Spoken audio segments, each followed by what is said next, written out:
Today I want to talk about why do sometimes cult members, ex-Jehovah's Witnesses, ex-other cult members experiencing like they're feeling like they're living in a fantasy world. I was always wondering about this. I was not really feeling a part of society. I was not experiencing real life that much. And I started living in a fantasy world. I was very creative. I was creating my own life into being. And I considered it as being a creative person, which is actually true. But there is a basis for this behavior in a lot of cases. And it's not always like that, but I wanted to talk about this. Welcome to my channel. Talking about fantasy world is not necessarily a very uncommon thing for me, as Magical Clee, of course, because this channel name didn't come for nothing. Okay, let's get into it. So why is it like that cult members and ex-Jehovah's Witnesses like myself are feeling like they're living in a fantasy world, or they feel drawn to it and they feel like they have to create their own world, or they live in a different world than they are actually living in? This is usually caused by the idea of feeling isolated, feeling like they have no place in society. You have to step back from reality, reality around you. Like a lot of people are together. You're different. You're usually different from other people. You're not allowed. Your life is focused on religion. You are serving religion. You are serving religion. That is usually why you are going to this religious institutes, organizations, whatever, because that is what you're supposed to do according to your religion, to your cult you are in. You're not allowed to be busy with everything else. Maybe you're being told that you're acting satanic, or maybe you're acting out of the ordinary, out of the lineup that we have created for you, or that the things that we believe in. Like looking at myself, I used to be a very creative child.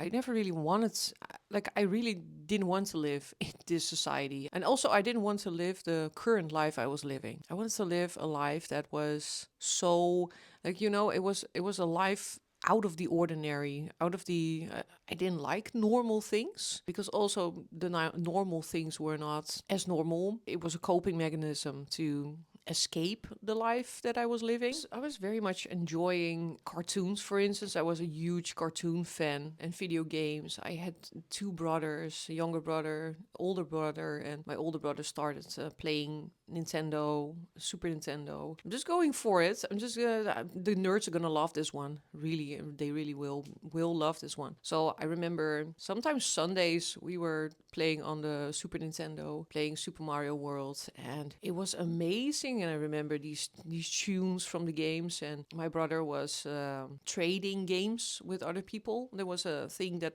people were doing in the 90s. They were trading video games. So I think he used to have like NBA Jam. He traded for A Link to the Past from Zelda, the Zelda series. May not be familiar for everyone, but my family was kind of strange, so it was okay for us. Like we did have Nintendo, and maybe I still think it's because my dad wasn't a Jehovah's Witness at first. He was raised a Catholic boy in France. So it was a little bit different in our family, and I think that's also why my dad had a hard time being very serious, because he used to be very serious. He used to be very serious Jehovah's Witness, and he was going from door to door and then making all his hours, and he started to notice that people tried to screw him over, and he was very unhappy with us, and he started doing things that were not good according to the organization and the elders he talked to, and he got disfellowshipped in the end. And then it also he went spiraling, actually trying to do very good, and then ending up feeling very betrayed and very traumatized because of it. But that aside, I think my family was just, my mom was trying to keep it up, but so also, yeah, what can you do? What could she do? That is the difficult thing usually. But we had in the end we had a good childhood because of that, because we picked our own things. Eventually my brother also bought his own games and systems and stuff. For myself, I was a huge fan of Cartoon Network and stuff. I was a huge fan of that, and I was drawing that in my classroom, and in elementary school, and I remember kids standing in front of my table, and they were looking at like, wow, your drawings are so good. And I think it was because I had the time for it. So the development of my creative skills that I already had naturally and had developed were like coming out in that way. And it was a very like a fantastic world, you know, cartoons, a fantastic world, very outgoing and very all over the place. I was actually a very shy kid in a sense, but like also kind of like funny and wacky girl. I enjoyed having fun with my friends, even though it was very like limited in a sense that I was not allowed to go to the house, and like it was in a sense very limited, and it was to a certain extent that I could hang out with them. And then in the meantime, being with my siblings and being alone sometimes as well, I felt very alone. Like I had to pull back from my family because sometimes it was dramatic or like too dry, and then I had to like get my own time, my own space. So I'm familiar with that.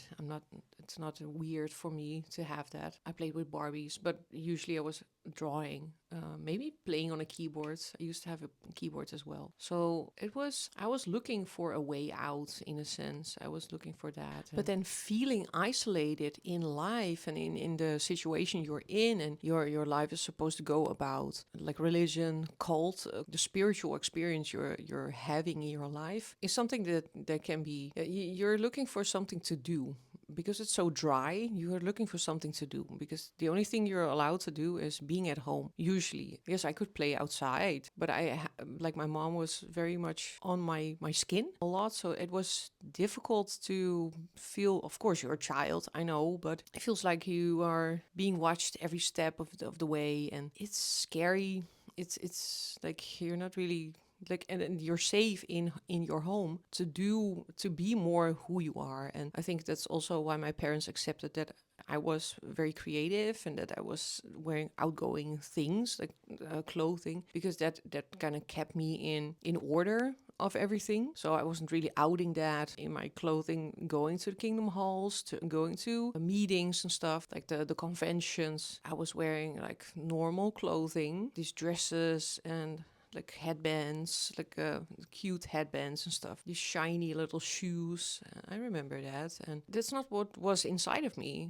I was like kind of living a wacky life. Maybe it's also a little bit of a lifestyle in the 90s. Watching Rocco's Modern Life. I don't even know if I watched that in the 90s, but I used to watch that show, for instance. It was crazy. Like Looney Tunes is very crazy, and that is what I was raised with. And then that's kind of funny, like in the 90s we had a lot of musical education about classical music as well, you know, watching cartoons. So that also kind of hyped up my intelligence, like musical intelligence, I think, and our musical intelligence as well, because we watched that, and also my English. So I was watching shows, and then with Dutch subtitles in English, but then Dutch subtitles. That was a thing. Usually, sometimes it was dubbed in Dutch. Some shows, but other shows were like English, like Teenage Mutant Ninja Turtles or whatever. Those types of things were. I loved that. I loved Michelangelo. Awesome, cool dude. You know, who doesn't love him? Now looking back, the things like the fun things that I used to do, and also maybe the things that were not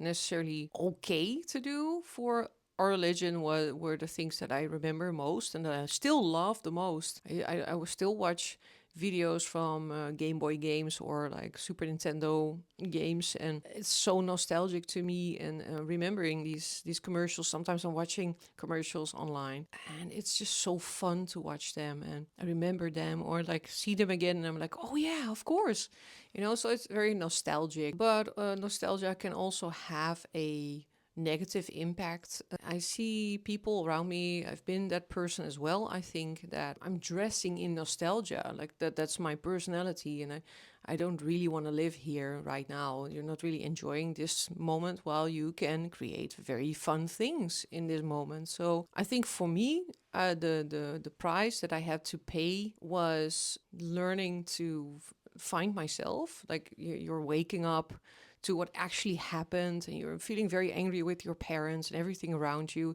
that you thought you believed in. Well, in my case, that's what happened. And then later on you start to realize that you can change your life. Like it's not something outside of yourself necessarily that can change your life, other than the voice in your head, like whatever that may be, maybe it is a god, or maybe it is a universe, whatever you believe in, but that doesn't matter. I think what you are trying to do is go as much as you can for the things that are important for you, and the thing that is most unique to you, and what is most needed in the moment for you, but also for other people maybe. And I think that's what I'm doing right now as well. Then creating that life, and you see that a lot of these very outgoing things are shedding more. I don't know. I see that more and more that it's shedding, but I don't necessarily am a very dry person, but I think a lot of this hoo-ha in life doesn't necessarily need to exist anymore. Not so many things. Just a little bit,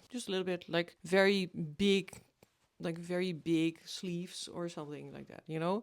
And then remembering being a kid that was raised religious, was raised in a is organization, is that you are becoming an annoyance to your parents. I remember, I don't know how many times I have been screamed at, like hit with the full hand, like the five fingers, and pinched and whatever, like mean things as well, and laughed at and whatever. It was a lot, and because you're becoming an annoyance, but then it doesn't weigh that much for actually you doing things that are not allowed for the organization to do. In my case, as an ex-Jehovah's Witness, it wasn't weighing that much, but then still it was weighing a lot, you know, causing a lot of like disturbing moments in a day, and a lot of annoyance, which I can understand if your kids are constantly in the home and they have nothing to do and they're not allowed to do many things or watch, or like in my parents' case, or like my mom's case, it was usually that she wishes that we were like working in the Bible and whatever. I think my older brother and sister were doing that more than me and my younger brother did, because we were just like annoying. We were annoying. So in the house, because we had nothing to do, and we are both kind of the same type of annoying, you know, so we're like each other up, and but also then causing annoyance to each other, always being together. And but it was also so much fun. We were enjoying ourselves so much, laughing so hard, and just creating the most stupid things that didn't even exist, like stupid hobbies, you know, like stupid things, you know. Maybe I need to tell it, like things that were an earlier version of YouTube poops we created with VHS tapes, and it was so stupid, but you're literally creating things. And also I was like arms deep in music, and I was obsessed with movies and children's movies, and there was literal obsession for me if I was watching a movie, and then I got obsessed with the characters and maybe had a crush on some, and like that was my world, you know. I had a very long time that I was obsessed with cartoons, movies, but that's all you got, you know. That's all you got, and then also creating the most annoying things. I still remember, like when I'm with my younger brother, we're still talking about these stupid things we were experiencing, and the funny things we were seeing and watching, and like creating our own worlds around, you know. One last thing that I want to say is it's like fantasy, this fantasy world, the world that you create yourself, that you want to live in. I used to, for instance, be a huge Pokemon fan, and I still love Pokemon, but used to be when it came out in the Netherlands. Oh, I was such a huge fan. I was obsessed with that world. I wish that things like Pokemon Go were a thing back in the day, because it was so cool. I was so obsessed, and it was also creative, of course, to be super like trending at the time. So yeah, of course that was it was made for that. It was super trending and very commercialized, and it was everywhere.